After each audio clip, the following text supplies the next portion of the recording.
So what is America, really? Today, we're going to trace the incredible and often turbulent journey of a nation that was built on an idea. We'll go from its very first inhabitants all the way to its role as a global superpower to try and figure out what's at the very heart of its story. Pretty much everything that comes next, it starts right here. This one sentence from 1776, it's not just some famous quote you hear, it's the blueprint, the whole mission statement for a brand new kind of nation. A nation built not on, shared bloodlines or ancient traditions, but on a shared idea of what freedom could be. And that's the big question, isn't it? How did a country manage to get through centuries of war, massive expansion, and constant change, all while wrestling with what these huge, powerful words actually mean? Let's dig into that story. To really get that revolutionary idea, we have to rewind. We have to go back to the beginning and ask a pretty basic question. What made people want to come to this new world in the first place? The American story didn't kick off in 1776. Not even close. For thousands and thousands of years, this land was home to hundreds of different Native American cultures. But as you can see here, the arrival of Europeans, really starting with Columbus, was a point of no return. By 1607, with the English settlement at Jamestown, the seeds of a totally new society were planted, one that would eventually grow into the 13 colonies. So why would you risk it all? Why cross a dangerous ocean for a life of uncertainty? Well, the reasons were as different as the people themselves. For some, like the Pilgrims, it was all about religious freedom, the chance to worship without being told what to do.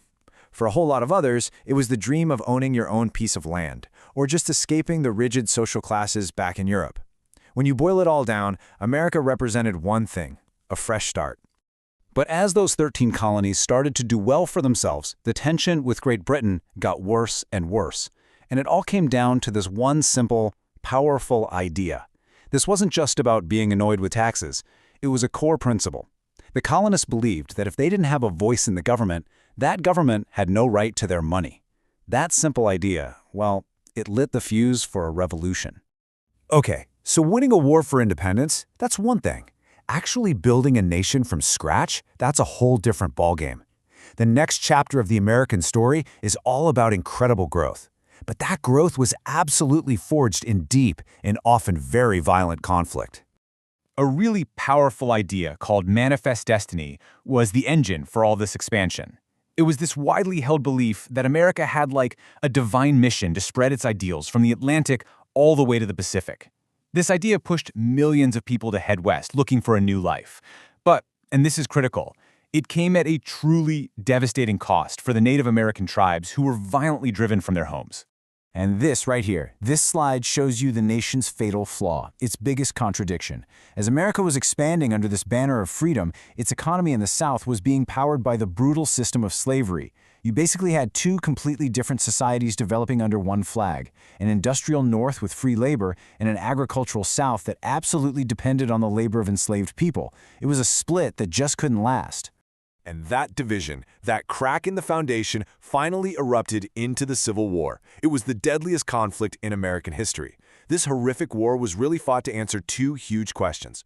Could this nation actually stay together, and would it finally live up to that promise of liberty for everyone?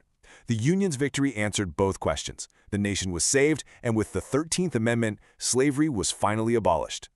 All right, so the nation is back together, but it's been through a brutal, brutal war. And what happens next? An absolute explosion of change. In the decades that followed, America would completely reinvent itself, becoming the industrial and global giant we know today. The late 1800s were just a whirlwind of new ideas. Suddenly, electricity is lighting up entire cities. The telephone is connecting people across huge distances. And railroads are stitching the entire continent together, moving goods and people faster than anyone ever thought possible. These weren't just small changes, they completely reshaped how people live their daily lives. And who was building this new industrial America? Well, to a huge degree, it was immigrants. Look at that number, over 25 million people. That's just staggering. Between 1880 and 1920, they poured in, all drawn by the promise of the American dream, that idea that anyone, no matter who you are, could make it with hard work. They're the ones who powered the factories, built the railroads, and made the country's culture so much richer. Now, this timeline shows a transformation that happened at lightning speed. I mean, in less than 50 years, America goes from being a country that mostly kept to itself to a major global power. Its incredible industrial strength and sheer number of soldiers helped tip the scales in 2 world wars. And after World War II, it came out as one of the 2 dominant superpowers on the entire planet. But while America was flexing its muscles all over the globe, a really critical battle was still being fought right here at home. It was a battle to make the promise of that American dream a reality for all of its citizens. This is so important to understand. Ending slavery did not mean freedom for African Americans. A cruel, systematic set of laws known as Jim Crow popped up, especially in the South. These laws were all about enforcing strict racial segregation. They were designed, very intentionally, to stop black citizens from voting, from getting a good education, from even using the same public spaces. It was a complete and brutal contradiction of everything the nation claimed to stand for. In response, the civil rights movement kicked off what was essentially a second American Revolution. This timeline just hits some of the highlights of a decade of incredible struggle and huge wins. That Supreme Court ruling, Brown v. Board of Education, which made school segregation illegal, was a massive turning point. Through things like nonviolent protests, boycotts, and legal battles, activists slowly but surely dismantled that whole Jim Crow system. They forced the country to look in the mirror and face the ugly gap between its promise and its reality. And this, of course, is the powerful vision that was at the heart of that whole struggle. Dr. King's dream, it wasn't a call for special treatment, it was a demand. A demand for America to finally live up to its own founding principles, the ones written down almost 200 years before. So, all of that history, it brings us to today. It brings us to the modern era, where America is this deeply complex nation, a world leader, for sure, but one that is still very much grappling with its own founding ideals.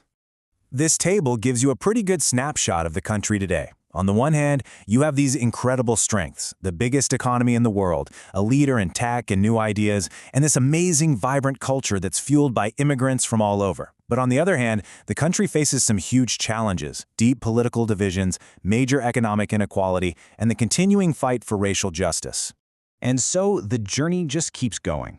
If there's one thing to take away from all this, it's that the story of America has always been about struggle and reinvention.